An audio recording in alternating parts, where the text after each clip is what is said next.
Hello everyone, welcome to another video of Slidescope. In this video, we are going to discuss a very important term that is related to large language models or deep learning. That is, what is a vector database? So let's get started. Today, we are diving into an exciting topic that's shaping the future of data storage and AI, that is vector databases. If you have ever wondered how systems like ChatGPT, recommendation engines, or image search work so efficiently, then this video is for you. Let's start with the basics. A vector database is a special kind of database designed to store and manage high dimensional data, often represented as vectors. Now you might be thinking, what are vectors and why do we need them? We will give you a very simple example to understand this. Imagine if you have three movies in your system: Inception, The Matrix, and Titanic. Here you can see we have an array or a list with two numbers. So every movie has these two numbers and some value in them, some numerical value in them. These numbers are vectors that represent the movies in a high dimensional space based on features like action and romance. A higher number in the first position means that the movie is more action oriented. A higher number in the second position means the movie is more romantic. So as you can see, Inception has zero point 0.9 in the first position. That means this movie is more action oriented, and zero point 0.1 in the second position. That means a movie is less romantic. On the other hand, Titanic has zero point 0.1 and zero point 0.9. Their sum will always be 1. So you can see that based on these two parameters, we can predict or we can guess which movie is romantic, which movie is action oriented, and which movie has a balance of both genre. Now, if a user likes the matrix, which has zero point 0.8 and zero point 0.2, a vector database searches for vectors close to it in this space. It finds Inception because they are similar in terms of action. You know, matrix has zero point 0.8 and its Inception is closer to matrix 0.9.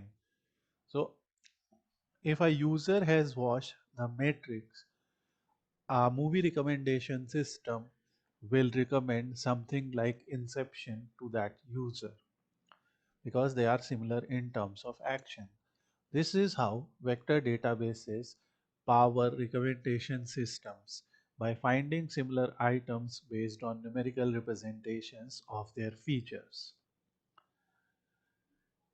Now, vectors are essentially list of numbers that represent data point in a high dimensional space that you just saw. A text document can be converted into a vector using natural language processing. An image can be represented as a vector through image recommendation or image recognition models. Even audio, video, or user behavior can be transformed into vectors. So that's why these are very popular databases. These vectors help computers understand, compare, and search for similarities between data points. But traditional databases like SQL or NoSQL can't handle vectors efficiently. That's where the vector databases come in. Now, why are vector databases important? Here's why vector databases are big deal. First thing is similarity search. Imagine you are shopping online and you upload a picture of a shoe.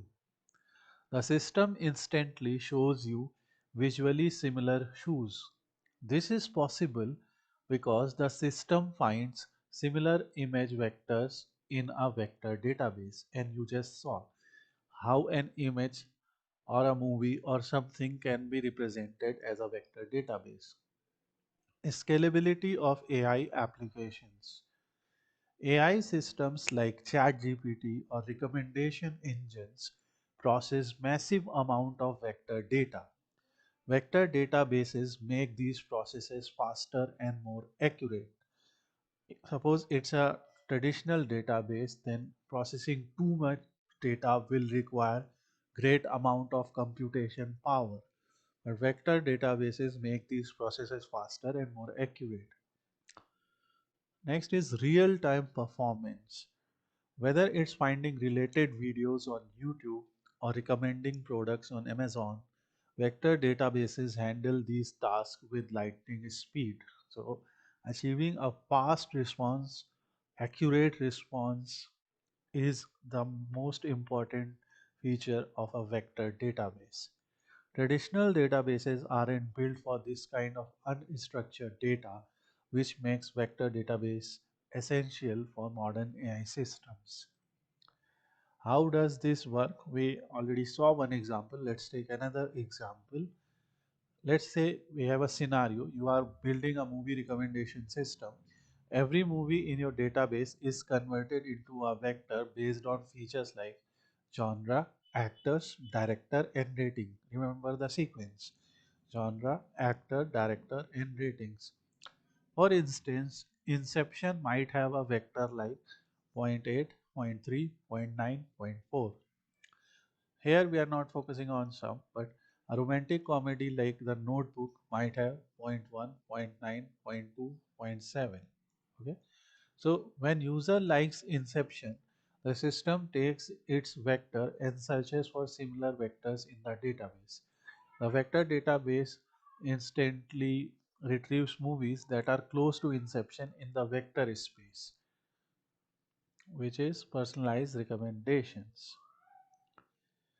What are some popular use cases of vector databases? First is image search. Pinterest uses vector databases to find visually similar pins. If you have used Pinterest, you will see if you like a pin or if you have follow a pin something, then it will find visually similar pins for you. Voice assistant. Voice assistants like Siri or Alexa processes voice commands as vectors to find the most relevant responses. Fraud detection. By analyzing patterns in financial transactions, vector databases help detect anomalies and prevent frauds. Now, what are tools and technologies? Now, you might be wondering, how can I use vector databases? It is a great question, but there are several tools available today. Milvus is an open source vector database designed for high performance similarity search. Pinecone, a managed vector database service for machine learning applications. So if you are trying to build something for your machine learning application, you can try them. VV8, another open source option that integrates with machine learning framework. Facebook AI similarity search, which is great for large scale similarity search and clustering. To sum up, vector databases are the backbone of many AI-driven systems we use daily, from Netflix recommendations to Google image search. They help us process unstructured data in a structured way, making our experience faster, smarter, and more personalized. If you have enjoyed this video and want to dive deeper into topics like this, don't forget to hit the like button. Subscribe to Colors Tech powered by Slidescope and let me know in the comments what you would like to learn next. Thanks for watching and see you in the next video.